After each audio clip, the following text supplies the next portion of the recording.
মৰমৰ ছাত্ৰ-ছাত্ৰীসকল, আজিৰ এই ভিডিঅ'ত আলোচনা কৰিম ষষ্ঠ শ্ৰেণীৰ অসমীয়াৰ উন্মেষৰ লেসন 8ৰ বিৰুবালা ৰাভা নামৰ পাঠটিৰ সকলো পাঠভিত্তিক প্ৰশ্ন উত্তৰ আৰু পৰীক্ষাত আহিবলগীয়া গুৰুত্বপূৰ্ণ প্ৰশ্ন উত্তৰসমূহ অতি সহজ আৰু চুটিকে আলোচনা কৰিম। তো ছাত্ৰ-ছাত্ৰীসকল, তোমালোকে ভিডিঅ'টো স্কিপ নকৰাকে লাষ্ট লৈকে চাই থাকিবা। এইজনী হৈছে বিৰুবালা ৰাভা। তো এইখিনি তোমালোকে ভালদৰে পঢ়িবা। বিৰুবালা ৰাভাৰ জন্ম হৈছিল 1949 খ্ৰীষ্টাব্দৰ 5 ফেব্ৰুৱাৰীত। জন্মস্থান হল ঠাকুৰবিলা, গোৱালপাৰা। পিতৃৰ নাম কলয়াৰাম ৰাভা, মাতৃৰ নাম সাগৰবালা ৰাভা। তো এইখিনি তোমালোকে ভালদৰে, আৰু শিক্ষাগত অৰ্হতা হৈছে 5ম শ্ৰেণী। তো এইখিনি তোমালোকে ভালদৰে মনত ৰাখিবা। আমি পাঠভিত্তিক ক্ৰিয়াকলাপখিনি আলোচনা কৰিম। ইয়াৰ 1 নম্বৰত কি কৈছে, তলত দিয়া প্ৰশ্নসমূহৰ শুদ্ধ উত্তৰটো বাছি উলিয়াই সঠিক বৃত্তটো পূৰ কৰা। তো ইয়াত কি কৈছে, কাৰ গাত পৰিয়ে বাহ লৈছিল বুলি দেওধনীয়ে মংগল চাই কৈছিল। তো ইয়াত 4টা অপশন দিছে। অপশন ক দিছে ধৰ্মেশ্বৰ ৰাভাৰ গাত, অপশন খ দিছে কুমলী ৰাভাৰ গাত, অপশন গ কি কৈছে বিষ্ণুপ্ৰসাদ ৰাভাৰ গাত, আৰু অপশন ঘত কৈছে দয়ালু ৰাভাৰ গাত। তো ইয়াৰ ভিতৰত অপশন কটো শুদ্ধ হ'ব ধৰ্মেশ্বৰ ৰাভাৰ গাত। তো তোমালোকে ক বৃত্তটো ভালদৰে পূৰ কৰি দিবা। তাৰপিছত কি কৈছে, অসম ডাইনী অপৰাধ প্ৰতিবাদ নিষিদ্ধ আৰু সুৰক্ষা আইন কেতিয়া প্ৰণয়ন কৰা হৈছিল। অপশন ক দিছে 2011 খ্ৰীষ্টাব্দত, অপশন খ দিছে 2017 খ্ৰীষ্টাব্দত, অপশন গ দিছে 2015 খ্ৰীষ্টাব্দত, আৰু অপশন ঘ দিছে 2021 খ্ৰীষ্টাব্দত। তো ইয়াৰ ভিতৰত অপশন গটো শুদ্ধ হ'ব 2015 খ্ৰীষ্টাব্দত। তো তোমালোকে গ বৃত্তটো ভালদৰে পূৰ কৰি দিবা। তাৰপিছত 2 নম্বৰত কি কৈছে, তলত দিয়া প্ৰশ্নকেইটাৰ উত্তৰ কোৱা আৰু লিখা। তো ইয়াৰ ক নম্বৰ প্ৰশ্নত কি কৈছে, বিৰুবালা ৰাভাৰ কেনে ধৰণৰ স্বভাৱে সকলোকে আকৰ্ষিত কৰিছিল। তো ইয়াৰ উত্তৰত তোমালোকে লিখিবা, বিৰুবালা ৰাভাৰ নম্ৰতা, সহানুভূতি আৰু সাহসে সকলোকে আকৰ্ষিত কৰিছিল। কি বিৰুবালা ৰাভাৰ নম্ৰতা, সহানুভূতি আৰু সাহসে সকলোকে আকৰ্ষিত কৰিছিল। তাৰপিছত কোৱেশ্চন খত কি কৈছে, বিৰুবালা কিয় শিক্ষকৰ প্ৰিয় ছাত্ৰী আছিল।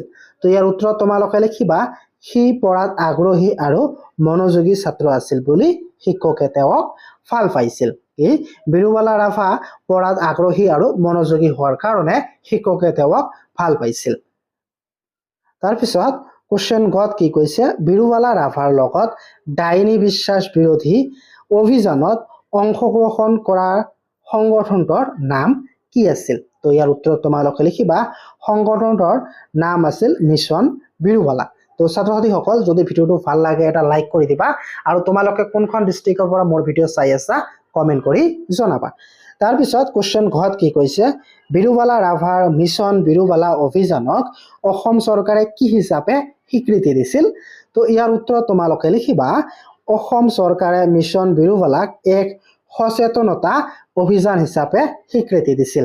এই অসম চৰকাৰে মিছন বিৰুবালাক এক সচেতনতা অভিযান হিচাপে স্বীকৃতি দিছিল। তাৰপিছত 9 নম্বৰ প্ৰশ্নত কি কৈছে, ৰাজ্য চৰকাৰে বিৰুবালা ৰাভালৈ কি বঁটা আগবঢ়াইছিল। তো ইয়াৰ উত্তৰত তোমালোকে লিখিবা, ৰাজ্য চৰকাৰে তেওঁক নাৰী শক্তি বঁটা আগবঢ়াইছিল। কি বিৰুবালা ৰাভাক ৰাজ্য চৰকাৰে নাৰী শক্তি বঁটা আগবঢ়াইছিল। তাৰপিছত প্ৰথম 6 নম্বৰ প্ৰশ্নত কি কৈছে, ভাৰত চৰকাৰে বিৰুবালা ৰাভাক কি সন্মান যাচিছিল। তো ইয়াৰ উত্তৰত তোমালোকে লিখিবা, এই ভাৰত চৰকাৰে তেওঁক পদ্মশ্ৰী বঁটাৰে সন্মানিত কৰিছিল। ভাৰত চৰকাৰে বিৰুবালা ৰাভাক পদ্মশ্ৰী বঁটাৰে সন্মান যাচিছিল। তাৰপিছত আমি 3 নম্বৰত থকা প্ৰশ্ন উত্তৰখিনি আলোচনা কৰিম। তো 3 নম্বৰত কি কৈছে, তলত দিয়া প্ৰশ্নবোৰৰ উত্তৰ আলোচনা কৰি কোৱা আৰু লিখা। ইয়াৰ ক নম্বৰ প্ৰশ্নত কি কৈছে, বিৰুবালা ৰাভাই ডাইনী বিশ্বাসৰ কবলৰ পৰা সমাজখন কিয় মুক্তি কৰাৰ পণ লৈছিল। তো ইয়াৰ উত্তৰত তোমালোকে লিখিবা, ডাইনী সন্দেহত বহু নিৰীহ নাৰীক হেনস্থা আৰু হত্যা কৰা হৈছিল। বিৰুবালা ৰাভাই এই অন্যায় ৰোধ কৰাৰ বাবে সমাজক মুক্ত কৰিবলৈ পণ লৈছিল।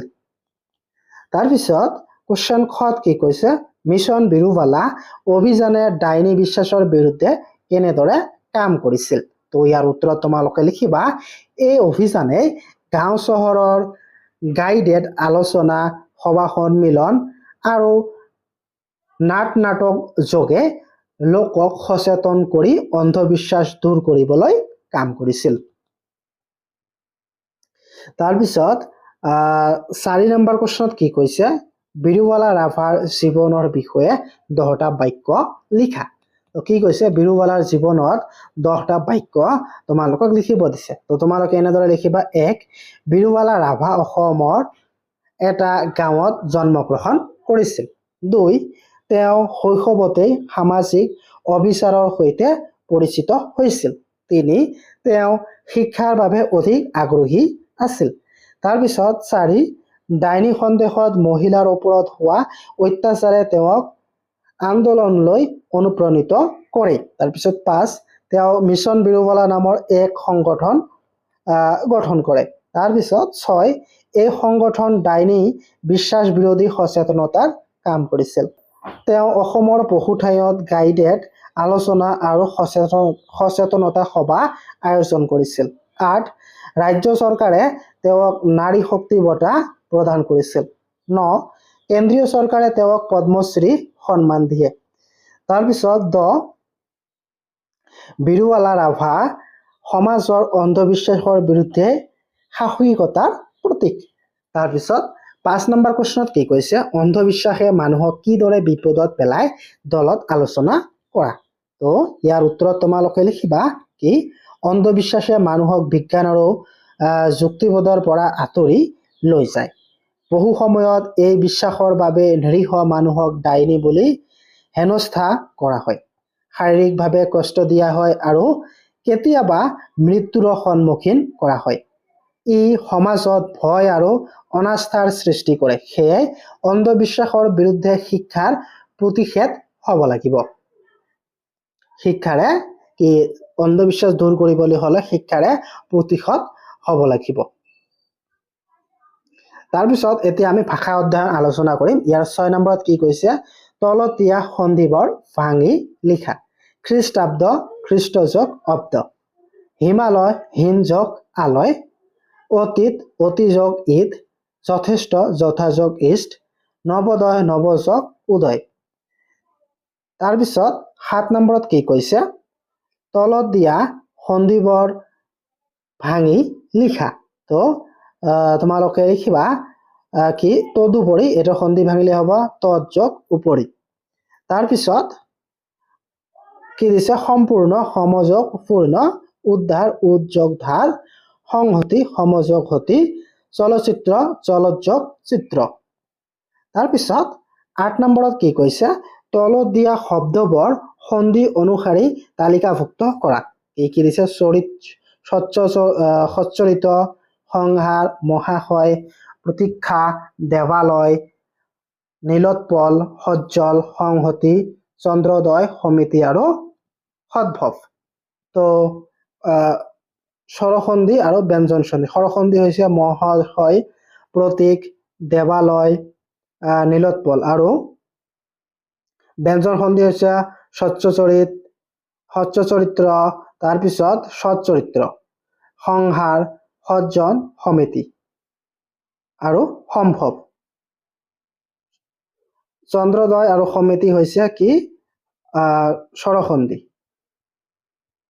তাৰপিছত 9 নম্বৰত কি কৈছে গামোচাত থকা শব্দবোৰ অভিধান থকাৰ দৰে বংশানুক্ৰমিকভাৱে লিখা তো তোমালোকে এনেদৰে লিখিবা ক দ ব ছ বৰ্ণ ক্ৰম অনুসৰি এনেদৰে লিখিবা তো প্ৰথমে ক বৰ্গৰ শব্দবিলাক লিখিবা কাৰণ কিছু কৃষি কুটুম কৈদৰ কীৰ্তন তাৰপিছত দ বৰ্গ লিখিবা তো ইয়াত গামোচাত প্ৰথমে ক আছে তাৰপিছত দ আহিব ক্ৰম অনুসাৰে লিখিলে দুখ দেওধানী দেউতা দুৰ্বল তাৰপিছত দৰ পিছত আহিব ব বন্তি বাট বিশ্ব বঁটা তাৰপিছত বৰ পিছত আহিব স সমাজ সাহস সিঁচৰিত আৰু সুলভ তাৰপিছত 10 নম্বৰত কি কৈছে তলত দিয়া শব্দকেইটা ব্যৱহাৰ কৰি বাক্য ৰচনা কৰা কি হতাশ পৰীক্ষাত বিফল হৈ তেওঁ হতাশ হোৱা উচিত নহয়। তাৰপিছত পাৰ্গত, তাই ঘৰুৱা কাম কাজত বৰ পাৰ্গত। অশিক্ষিত লোককো আমি সন্মান কৰা উচিত। তাৰপিছত গৌৰৱ, বিৰুবালা ৰাভা অসমৰ গৌৰৱ। তাৰপিছত বিশ্বাস, অন্ধবিশ্বাসে সমাজৰ ক্ষতি কৰে। তাৰপিছত প্ৰিয় পাত্ৰ, তেওঁ নম্ৰ স্বভাৱৰ বাবে সকলোৰে প্ৰিয় পাত্ৰ। তাৰপিছত 11 নম্বৰত কি কৈছে, তলত দিয়া শব্দবোৰ লিংগ নিৰ্ণয় কৰি তালিকাভুক্ত কৰা। তো ইয়াৰ কিছুমান শব্দ দিয়া আছে, এই শব্দবিলাক লিংগ ভিত্তি কৰি তোমালোকে তালিকা বনাব লাগে। পুংলিংগ আৰু স্ত্ৰীলিংগ ভগাব লাগে। কি কি আছে, মা, পুৰুষ, ৰাণী, অধ্যাপক, শিক্ষয়িত্ৰী, দমৰা, আইতা, বন্দা, দেৱী, ল'ৰা। তো পুংলিংগ হৈছে পুৰুষ, অধ্যাপক, দমৰা, বন্দা, ল'ৰা। তাৰপিছত স্ত্ৰীলিংগ হৈছে মা, ৰাণী, শিক্ষয়িত্ৰী, আইতা, দেৱী। তাৰপিছত 12 নম্বৰত কি কৈছে, তলত দিয়া কিছুমান বৰ্ণ আৰু যুক্তাক্ষৰ খেলি মেলিকৈ দিয়া আছে। অৰ্থ অনুসৰি সেই শব্দবোৰ শুদ্ধকৈ সজাই লৈ কাষৰ খালী বাকচত লিখা। তো খেলি মেলি এনেকে দিয়া আছে, তো এইটো হ'ব হতাশ। তাৰপিছত এইটো কি হ'ব, ইয়াত ভুলকে খেলি মেলিকে দিয়া আছে, এইটো হ'ব দুৰাৰোগ্য। ইয়াতো খেলি মেলিকে দিয়া আছে, এইটো হ'ব কি কুণ্ঠপদ। তাৰপিছত ইয়াতো খেলি মেলিকে দিয়া আছে অমায়িক। তাৰপিছত ইয়াত খেলি মেলিকে দিয়া আছে, এইটো হৈছে আগৰণুৱা। তাৰপিছত এইটো কি হ'ব, প্ৰচেষ্টা। তাৰপিছত এইটো কি হ'ব, মহিয়সী। তাৰপিছত 13 নম্বৰত কি কৈছে, তলত দিয়া জঠুৱাৰ ঠাঁচ অৰ্থৰ সৈতে দিয়া হৈছে, এইবোৰ ব্যৱহাৰ কৰি বাক্য ৰচনা কৰিব দিছে। আকাশত চাং পতা মানে কি, অস্বাভাৱিক কল্পনা কৰা। দিনটো একো কাম নকৰি কেৱল আকাশত চাং পতাৰে জীৱনত সফল হ'ব নোৱাৰি। তাৰপিছত খত কি কৈছে, মুধা ফুটা, অতি খেতনামা। ভূপেন হাজৰিকা অসমৰ এজন মুধা গোটা শিল্পী আছিল। তাৰপিছত গ, সাত ঘাটৰ চেলেঙি মানে বৰ টেঙৰ লোক। মানুহটো দেখাত সৰল আৰু আচলতে সি সাত ঘাটৰ চেলেঙি। তাৰপিছত ঘত কি কৈছে, অলেক পলেক যিহকে তিহকে, অলেক পলেক কথা কৈ সময় নষ্ট নকৰিবা। তাৰপিছত কি কৈছে, হিয়াৰ আমঠু মানে অতি মৰমৰ। সৰু ল'ৰাটোক মাক দেউতাকে হিয়াৰ আমঠুৰ দৰে মৰম কৰে।